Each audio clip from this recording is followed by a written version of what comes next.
de um parâmetro de organização de estar pregando sobre essa casa. Eu não tenho coisas boas para tirar de dentro dessa casa. A noite vai ser um pouco tensa, mas vamos aprender muita coisa. Já diziam os mais velhos que os momentos ruins trazem lições edificantes.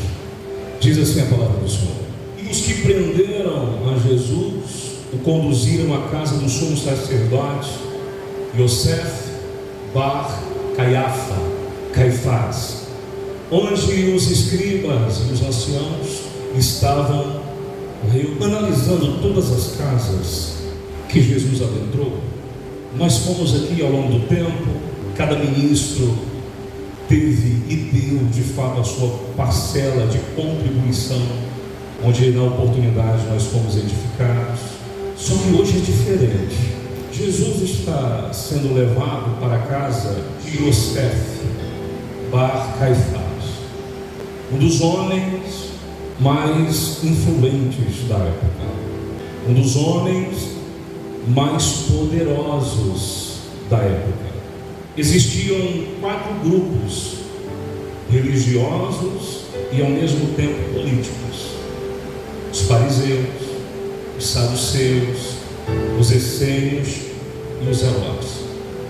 Caifás, o Caiafa, ele faz parte dos saduceus. Era um grupo específico da Judéia. Eles habitavam ali. Características peculiares desse grupo, e eu quero que você preste muita atenção no que eu estou ministrando. Esse grupo é extremamente materialista e foi se corrompendo cada vez mais ao longo do tempo. Caifás, ele não é só influente, ele manda, desmanda. Ele não é só aquele camarada que tem a responsabilidade de fazer o sacrifício, de fazer todo o rito cerimonial da lei. Só que para Caifás vai surgir um grande problema. O problema de Caifás e de todo o poderio religioso da época é um jovem de 30 anos de idade que vai começar a ministrar a palavra de Deus de uma forma diferente. Enquanto os religiosos da época, os escribas, os fariseus, eles se consideravam os guardiões da lei, vem Jesus cumprindo toda a palavra em si. Só que ele não é só o cumprimento de toda a Escritura. Ele vem fazendo sinais, prodígios e maravilhas. Em uma dessas mensagens, Jesus, sendo extremamente confrontador, revela o que havia por trás de toda aquela ornamentada. Jesus revela que por dentro deles estava um povo. Jesus é um problema para a religião daquela época. Quando Jesus ele começa a ministrar, começa a fazer sinais, prodígios, maravilhas, os acontecimentos vão chegando até os ouvidos do mais alto clero. Caifás, ele não é só responsável por toda a parte cerimonial dentro do templo, ele também é responsável pelo Sinédrio, a Suprema Corte em Jerusalém. Ele não tem só o poder de um sacerdote, de um sumo sacerdote, de alguém que vai manusear as coisas santas do Senhor. Ele tem poder também para condenar. Ele tem a responsabilidade de guardar a Constituição. Qual é a Constituição do povo de Deus? Eram os 5 primeiros livros da Bíblia Sagrada, chamada dentro de um contexto judaico de Torá ou Pentateuco. Ok, chegamos agora no capítulo de número 26. Eu tenho muita coisa para pregar. Eu tenho muitas passagens para que a gente possa crescer não só na graça, mas também no conhecimento. Quando chegamos no capítulo de número 26, especialmente no verso de número 57, Jesus ele está sendo levado para a casa do sumo sacerdote. E não era comum na época ter um julgamento ou um pré-julgamento na casa do sumo sacerdote. Precisava ser levado até o sinédrio, e no sinédrio ia seguir de forma ordeira todos os trâmites da lei. Jesus está sendo levado porque ele proferiu algumas palavras, e por maldade de algumas testemunhas, que daqui a pouco a gente vai chegar lá, vão deturpar aquilo que Jesus falou. O julgamento ali é um julgamento hipócrita. Por quê? A Bíblia ela não condena o julgamento. Eu sei que você já viu, principalmente nessas redes sociais da vida, não julgueis, para que você não seja julgado. E a Bíblia em nenhum momento, é só você fazer uma exegese bem superficial que você vai entender, ela não condena o julgamento. O que a Bíblia condena é o julgamento hipócrita. Mateus capítulo de número 7, verso de número 1, verso de número 2 diz assim: não julgueis para que não sejais julgados, porque com o juízo com que julgares, sereis julgados. Ora, Jesus no capítulo de número 7, ele não está condenando o julgamento, ele está condenando o julgamento hipócrita.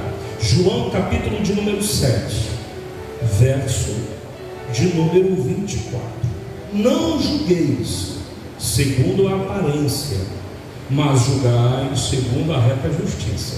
O que a Bíblia condena é o julgamento hipócrita. Você querer cobrar alguém de uma coisa que você não é. Ele detectou que aqueles homens eram homens hipócritas, adúlteros. Quando Jesus falava que eles eram adúlteros, Jesus não está apontando só adulterar a lei, está falando de forma literal. Tinha sacerdotes que levavam uma vida dupla, eles eram de fato adúlteros. Jesus começou a revelar a podridão que havia em cada um deles, revelar atitudes extremamente secretas. No capítulo de número 7 de João, Jesus se revela, como outrora falei, como a fonte das águas. No capítulo de número 8 temos uma mulher prestes a ser apedrejada. O que é que eles estão fazendo? Um julgamento hipócrita. Por quê? Porque a maioria daqueles levavam uma vida de adultério. Eles cobravam uma santidade das pessoas que eles não viviam. O que é que a Bíblia está nos ensinando? Se você cobrar alguém, seja no mínimo um exemplo naquela área. Vamos dar um aqui de advogados e usar a palavra de Deus para colocar cada lei no seu devido lugar. E aqui eu faço uma observação. Levítico capítulo de número 24, verso 15 e 16.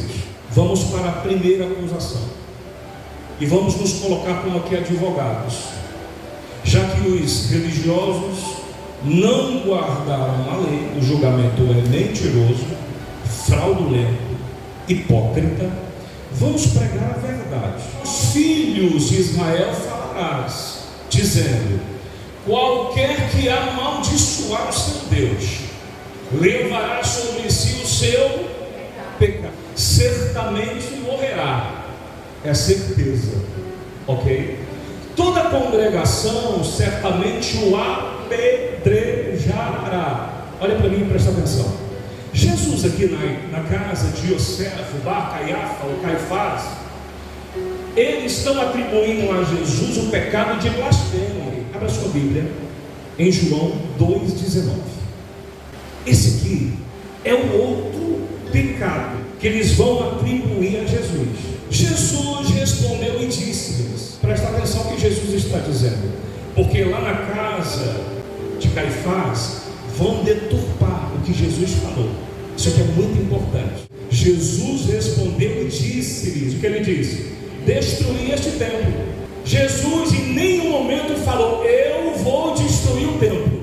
Jesus está dizendo: destruir, vocês destruam. Em 3 dias eu colocarei ele de pé. Só que eles não entenderam que Jesus está falando do seu próprio corpo. Jesus estava cercado em cada discurso discurso, em cada palavra, em cada ensinamento, em cada discipulado de homens que queriam o seu mal, o erro ou o pecado no qual eles estão acusando Jesus dentro da lei. Isso aqui é um julgamento, gente.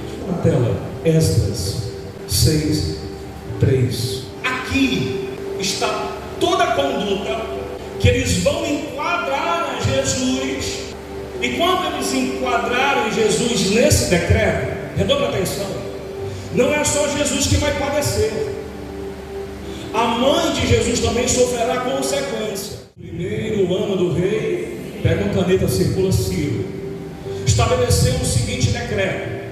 Ciro estabeleceu um decreto. E os seus fundamentos serão firmes. A sua altura de quê? E a sua largura. Deixa na tela. Ciro pega uma caneta, olha para mim. Sendo guiado pelo próprio Deus, ele vai assinar um decreto. O templo estava destruído. Só que ele tem um coração voluntarioso para Deus. Ele foi iluminado por Deus. Ele não está só dando um aval para que o povo volte. Ele está disponibilizando recursos para que o povo volte a adorar no templo. Quem tentar ousar contra esse decreto morre. E é aqui que eu quero chegar. Coloca na tela o verso de número 5, só para clarear nossa mente. Estamos no julgamento, dentro da casa de Caifás. O pecado de blasfêmia não coloca ninguém na cruz, é apedrejamento. Verso número 5, toda a igreja, vamos ler. Além disso, os utensílios de ouro e de prata da casa de Deus. Você lembra desses utensílios? Que Nabucodonosor roubou juntamente com a primeira remessa dos cativos. Ciro está assinando decreto. Vocês vão voltar, vão ter recurso. E vocês lembram dos utensílios santos? Vocês lembram dos utensílios que o sacerdote fez questão de ungir com óleo santo, com óleo precioso, consagrando a Deus? Vai voltar todos para a casa do Senhor e o culto vai ser restituído. E tem mais. O homem que tentar intervir vai padecer. Coloca, por favor, verso de número 11. Agora presta atenção. Jesus vai ser colocado no madeiro, não é pela blasfêmia que ele foi acusado, é pelo decreto de Ciro, porque ele falou que derrubaria o templo, segundo as falsas testemunhas que eu vou já chegar. Vem para cá e presta atenção, porque é plano de salvação, não acidente. Olha para mim e presta atenção. Também por mim se decreta, Ciro está decretando. O que, pastor? Que todo homem que mudar este decreto, ou seja, todo homem que se opor ao templo que está em Jerusalém, quem ousa derrubar a partir de agora, vai acontecer isso. E é aqui que está o problema. Vamos lá. Também por mim se decreta que todo homem que mudar este decreto se arrancará o madeiro de sua casa, se arrancará a virga, a linha que sustenta o telhado da sua casa, e levantando, o pendurarão nele. Eles não vão só arrancar a virga que sustentava o telhado, vão pendurá-lo naquela virga. E da sua casa se fará por isso um montão, ou seja, quando vocês arrancarem o madeiro da casa dele, e depois destrua a casa. Porque é que Jesus olha para João pendurado na virga da sua casa e disse assim: mulher, eis aí o teu filho. Filho, eis aí tua mãe. Porque a casa dela foi destruída, ela não tem para onde ir. João 19, 25 a 27.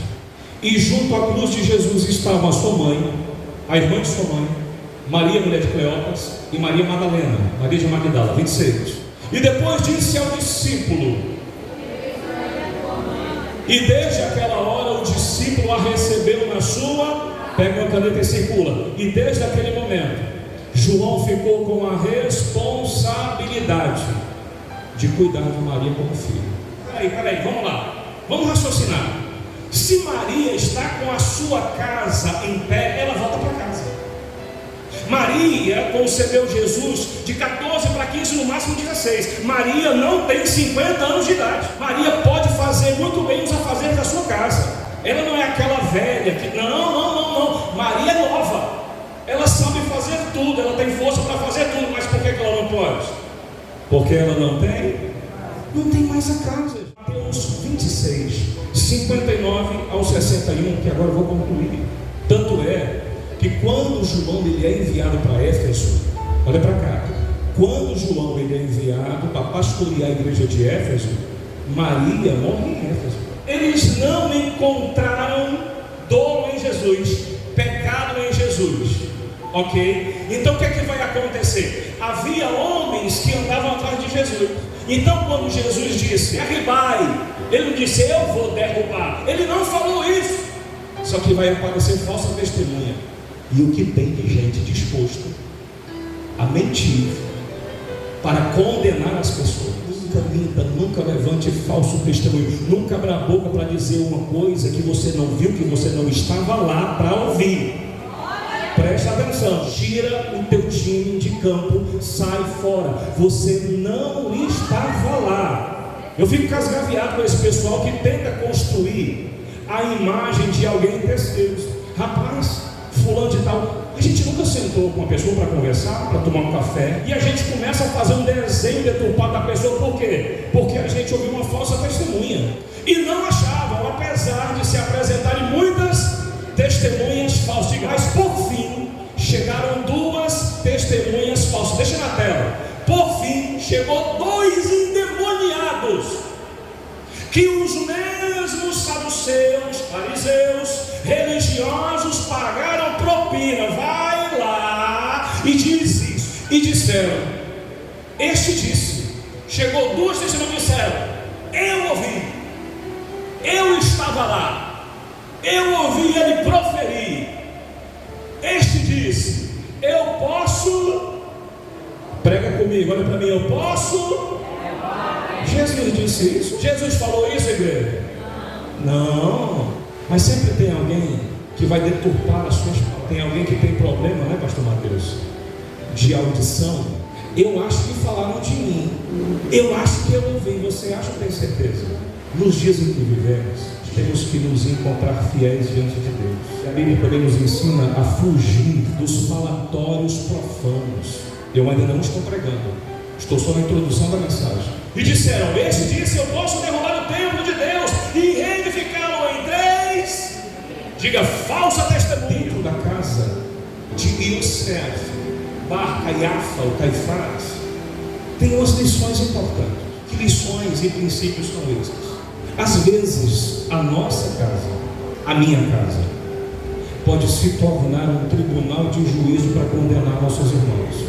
E ninguém aqui, por mais santo que seja, você não está isento do inimigo fermentar e fomentar o seu coração.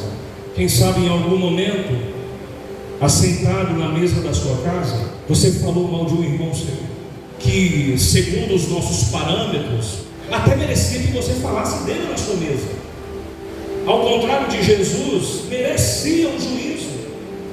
E quantas vezes dentro da nossa própria casa, gente, a gente transforma aquele ambiente que era para ser um pedaço do céu em um tribunal de juízo, onde eu mato as pessoas assentadas na mesa comendo, onde eu falo mal dos ungidos de Deus. Hoje mandaram um vídeo para mim sobre um pastor que ele cresceu nas redes sociais falando mal de outros líderes, acabando com a reputação de outros líderes. E hoje ele se encontra caído. Foi para as redes sociais, confessou o seu pecado, pediu perdão à igreja, lá no cargo de pastor. E quando eu vejo essas coisas, tem algumas lições que a vida nos ensina, que ninguém vai crescer falando mal de alguém, ninguém vai prosperar, principalmente no ministério, tocando na vida de pastor. E essa palavra fala muito comigo, sabe por quê, irmãos? Porque eu não quero colher frutos de morte dentro da minha casa. Jesus, ele não foi condenado no sinédrio, ele foi condenado na casa de Caifás. Volta comigo há 2000 anos atrás, entra naquela casa comigo, olha o peso que ficou dentro daquela casa. Às vezes a nossa casa fica assim, porque eu não acredito que o Espírito Santo ele habite num lugar que mata pessoas com língua, com mentiras, com falsos testemunhos. Não posso fazer da minha casa um tribunal de juízes. fazendo os meus filhos vítima da minha língua.